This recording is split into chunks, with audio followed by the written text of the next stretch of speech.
প্রিয় দর্শক মণ্ডলী, আসসালামু আলাইকুম। যে যেখান থেকে আমার ভিডিওটা দেখছেন সবাইকে শুভেচ্ছা অভিনন্দন। আসসালামু আলাইকুম। আসসালামু আলাইকুম। আমার নাম কি? আমার নাম রিনা। রিমি। তো আপনি কি করেন? আমি কাজ করি বাসা বাড়িতে। বাসাবাড়িতে কাজ করেন।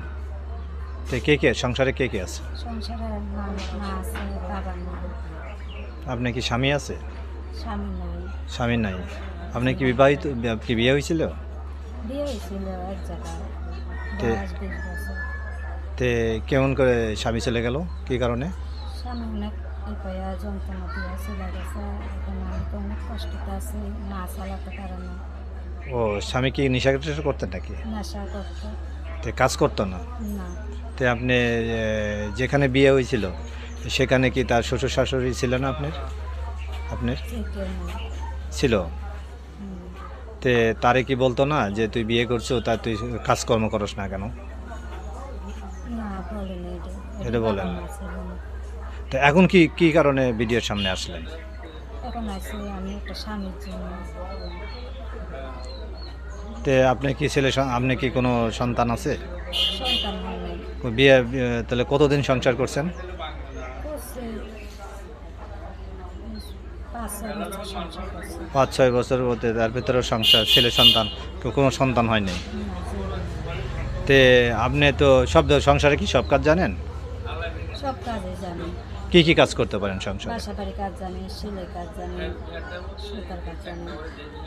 ও, জামা কাপড় কাটতে পারেন, সেলাই করতে পারেন? জি, জি। তো এই জামনায় তো ঘরে বসে একটা এই এই এই কাজের তো অনেক চাহিদা, যে এই কাজ করে তো সংসার চলতে পারেন। তাহলে আপনি ভিডিওর সামনে আসলেন।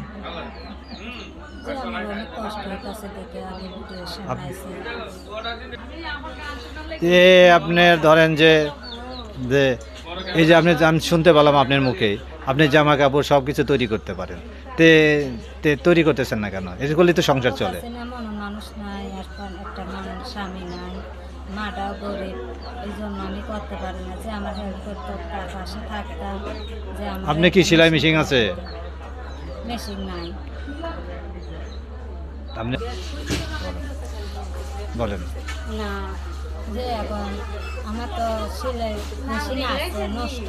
এখন তো আমি সেলাইতে পারি না, কাপড় চাপড় নাই, টাকার জন্য কিছু কিনতে পারি না। আমার মাটাকে অনেক অসুস্থ, বয়স্ক, এটা আমি মেশিন কিনতে পারি না। তে কোনো জরুরি থাকে মেশিন কিনে দিলে আমার সংসার চলবে? চলতো কোনোরকম একজন মানুষ পাতাম, চলাফেরা আমার পাশে। আপনি কিরম ধরেন? আপনি তো আপনার বয়স কত হয়েছে? আমার বয়স 20 বছর।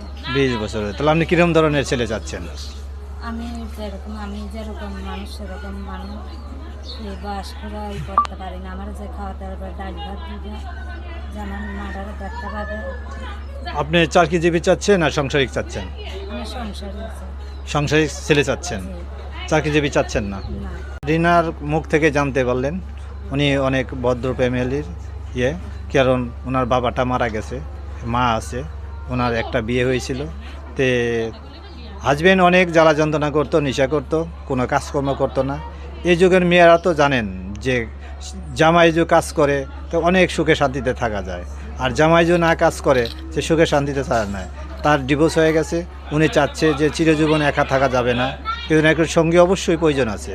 ভবিষ্যতে বেঁচে থাকতে হলে অবশ্যই তার একজন স্বামী দরকার, মাথার উপর একটা ছাতা দরকার।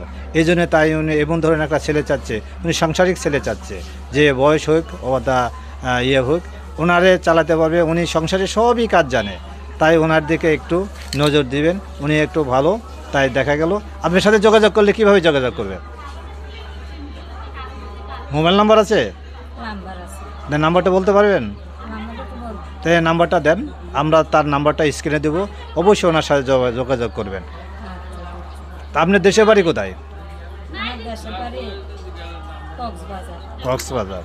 ও, তে আপনি কি যে কক্সবাজার যায় অথবা ফোনের মাধ্যমে তারা দেখতে চায়, তা আপনি তো মুখ ঢেকে আসছেন, মুখ কি দেখা যাবে? দেখা যাবে। যে যারা যারা ফোন করবেন অবশ্যই জেনে শুনে ফোন করবেন, অযথা তার বিরক্ত করবেন না, উনি কাজকর্ম করে। তাই জন্যে যাই অবশ্যই বিয়ে করার আশা আছে, তাই তাই জন্য অবশ্যই যোগাযোগ করেন। আপনার ভালো থাকেন, হ্যাঁ? আসসালামু আলাইকুম। ওনার নাম্বারটা স্ক্রিনে দিব, আপনারা এই নাম্বারে যোগাযোগ করবেন।